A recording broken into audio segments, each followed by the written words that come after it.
சோதனைகளை பார்த்து முடங்கி போகிற கட்சி அதிமுக இல்லை என்று முன்னாள் அமைச்சர் RP உதயகுமார் தெரிவித்துள்ளார். மதுரை மாவட்டம் உசிலம்பட்டி அருகே அதிமுக ஆலோசனை கூட்டம் முன்னாள் அமைச்சர் RP உதயகுமார் தலைமையில் நடைபெற்றது. இந்த கூட்டத்தில் பேசிய அவர், பல்வேறு வழிகளை தாங்கி கடந்து செல்லும் தாய்மார்களைப் போல் அதிமுகவும் சோதனைகளை சந்தித்து வருகிறது என்று தெரிவித்தார். எம்ஜிஆர் ஜெயலலிதா சோதனைகளை சந்தித்தது போல் தற்போது எடப்பாடி பழனிசாமியும் சோதனையை சந்திக்கிறார் என்றும் கூறினார். ஆனால் இந்த சோதனையெல்லாம் பார்த்து முடங்கி போகிற கட்சி அதிமுக இல்லை என்றும் கூறினார். அண்ணாதி மன்னன் மக்கள் நலம் பொன்மன தலைவர் புரட்சித் தலைவர் இந்த இயக்கத்தை தொடங்கிய காலத்திலிருந்து இதை காப்பாற்றுகிற தாய்ப்பாசம் உள்ள தமிழ்நாட்டின் தாய்மார்கள் இந்த இயக்கத்தை ஒரு நாளும் விட்டுக் கொடுக்கவில்லை. இந்த இயக்கத்திற்கு தாய்ப்பால் ஊட்டி வளர்த்தவர்கள் நீங்கள்.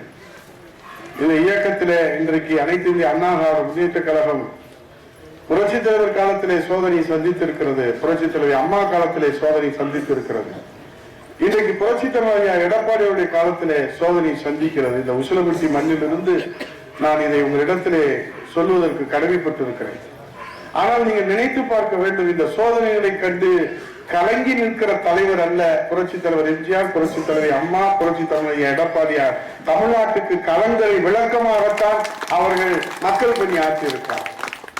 ஒரு சோதனை வந்தால் அதில் முடங்கி போகிற கட்சி அல்ல.